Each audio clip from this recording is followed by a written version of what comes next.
Hello? Excuse me, may I ask everyone please to take your seats so that we may start this very long day. Thank you very much. Thank you. Oh, that's great.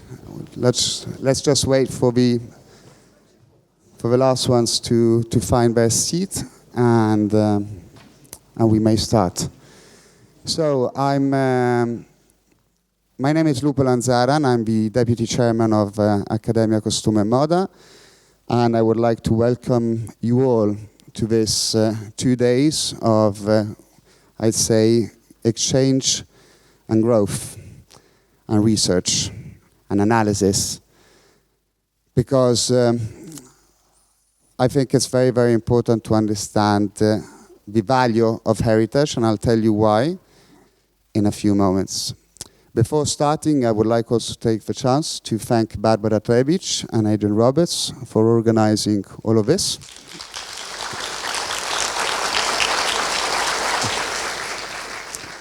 And clearly ACM staff, because it's been quite complicated, but we're very happy. So thank you very much, Barbara.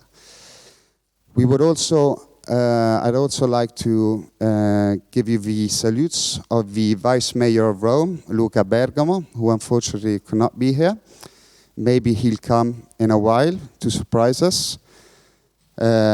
He's a man that is full of, clearly, has a very busy agenda, but he asked me this morning to give his salutes, and as well of the President of Maxxi, Madame Melandri, who couldn't be here, but she's very happy to host us here, and she wanted me to give her salutes to you.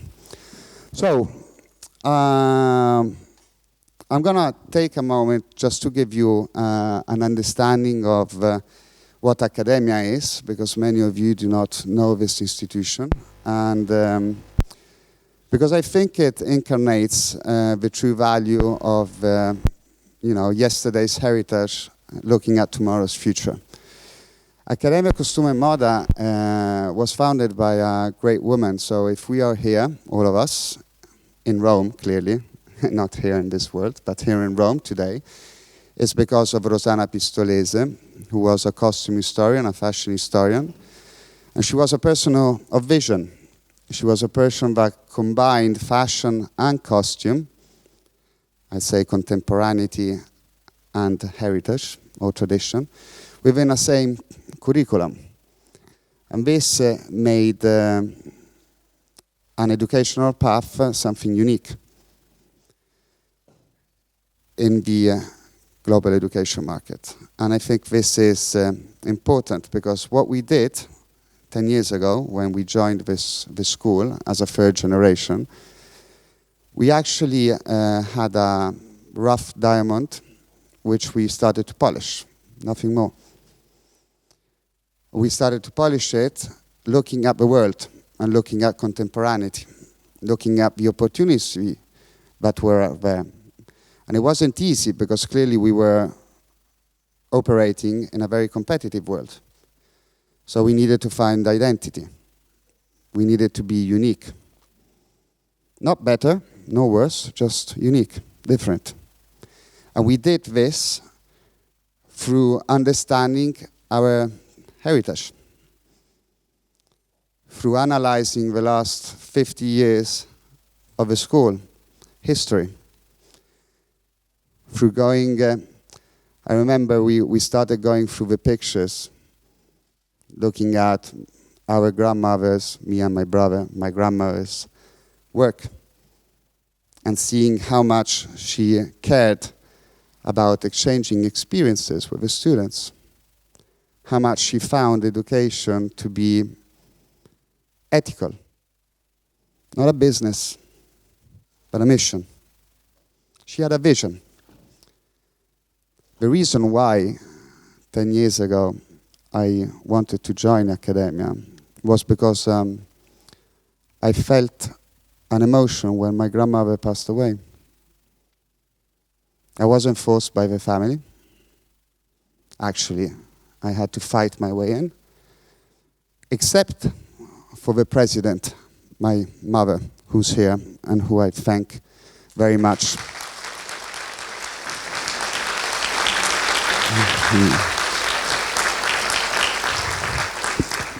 And who I thank very much for the opportunity she has given us and for the strength she had to take forward the school for the last 20 years. And here is full of people that work in education, and you may know it's not an easy job. So I was saying we went through the pictures and we understood what was the vision that my grandmother had and then my mother's. And we looked at the world, so what was out there. And especially we looked at where we were based. And we are based in maybe I wouldn't say the most beautiful city in the world, because I don't like to maximize anything. But it's a beautiful city, and it's a city that is full of heritage, full of stories, full of history. And it's a city where you may find laboratories which are completely unknown and who work for the most important movie productions at global level, or for the most important fashion companies at global level. And there are so many stories, and these stories incarnate the stories of people. And I think in the world that we are living in, it's very important to remind ourselves the importance of a person. Because today we live in a world of aspiration. We don't live a world, a reality. We live a world of aspiration, which is linked to this. And this is dangerous on one side. It gives a lot of opportunities on the other side. But it gives a lot of opportunities if we remind ourselves our true selves. It gives a lot of opportunities if we know who we are, where we want to go, and how we want to achieve our goals. Because if not, it's fake. And as educators, you, because I'm a manager, I'm not an educator, I think it's very, very important to guide the students in this reality. Because at 18 years old, reality can be misunderstood. Going back to the school, we needed to find an identity. And the identity was this: work on Rome, understand where we were, understand what the city could give to the students' experience, and look at Italy as well, and understand what Italy could give to our students' experience. And Italy is a place where the fashion industry produces a big chunk of their products. And so we needed to see how the industry could work with us throughout our academic offer. Why this? Because at the start, maisons were difficult to reach, clearly. So the only way we could reach the maisons, and we're not talking about the Roman ones, clearly, but I'm talking at international level. So to reach the maisons, or the fashion houses, we needed to build quality. And we started working with the manufacturing district. The manufacturing district was amazing. They just opened the doors. Family stories, people, person, third generations, fourth generation, second generation. Amazing stories. Amazing stories. And they opened up the doors to our students. And this is how we started slowly to build quality. And through the quality, the fashion houses started to look at our schools. Because through the quality, we were achieving results. And by achieving results, I'm not talking about international contests. Achieving results is having our students find a job. Achieving results is that type of responsibility for us. All the rest is communication. But our objective as a school, and I think this is shared by all of us, is to give to our students true opportunities. Is to give to our students not a dream. I don't like the word dream. Adrian gets angry. I don't like the word dream. I like the word objective. Because we all know it's not easy. Life is not easy. Life is complicated. Life is full of challenges. Life is difficult. It's not easy. We are human beings. We be. And by being, we have to face emotions. We have to face feelings. And we have to face other people. And build with them. So it's not easy.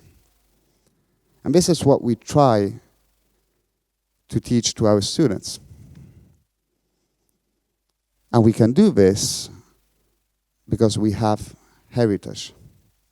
We can do this because we, as me and my brother, our CEO, the very important guy, I'm not. And he can't be here because he's unfortunately sick.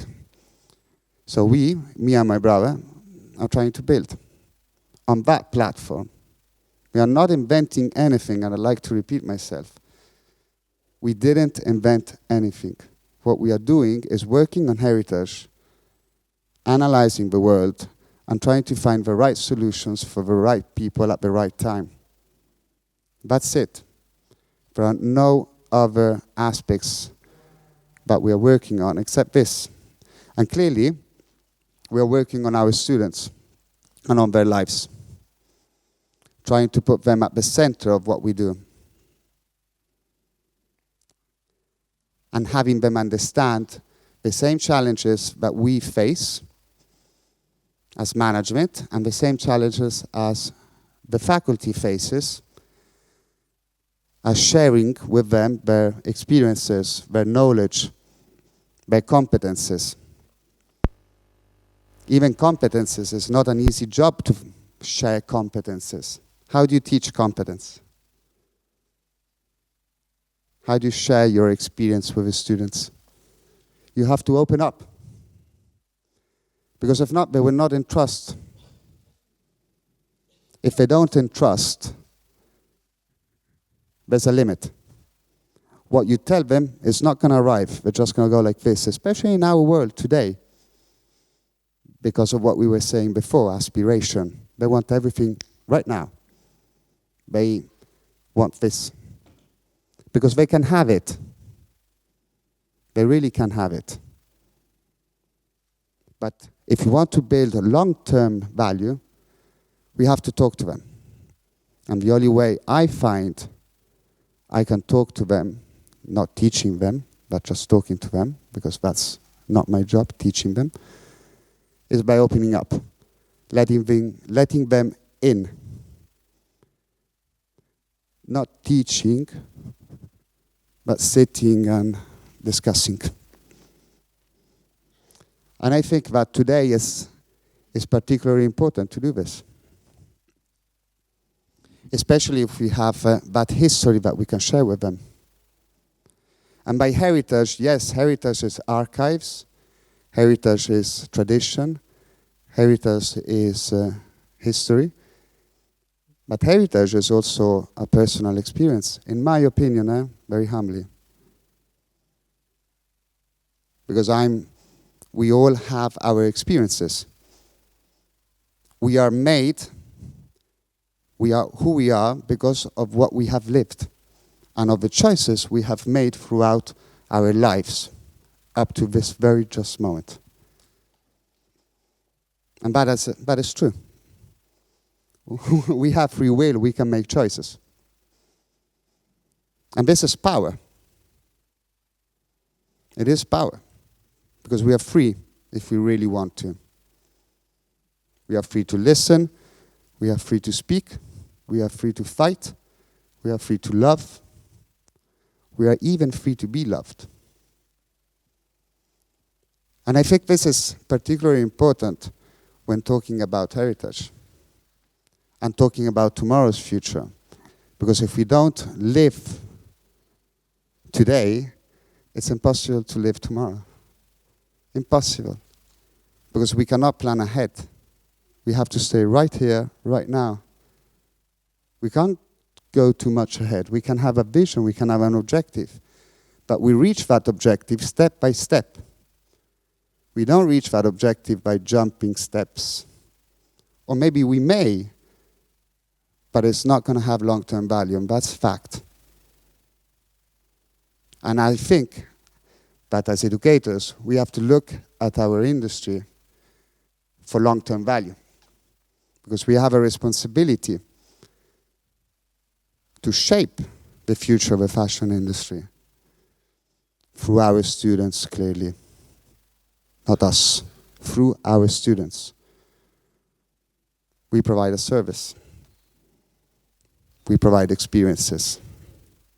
It's our students who have this responsibility, and I think it's a huge responsibility. And that is why I stress very much the importance of being unique. And I stress very much the importance of being careful in respect to the emotions and feelings of our students and to the opportunities they have tomorrow. Clearly, nothing is doable on your own. Nothing is doable on your own. We have to know our limits and pass the testimony. Because it's a useless effort. Everything is about teamwork. Barbara, Adrian, Maria, clearly my mom, all of the staff. This is their job. This is their responsibility. This is what they have created in the last 10 years. This type of school. And that is why I thank them from the bottom of my heart. Thank you.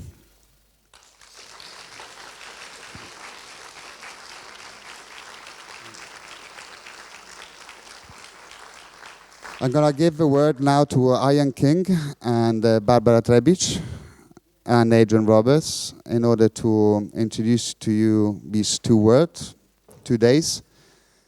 And I had a presentation. I didn't share it. I'm a bit like this. I wanted to speak freely and not by looking at slides or reading a script. So thank you for your attention. Thank you.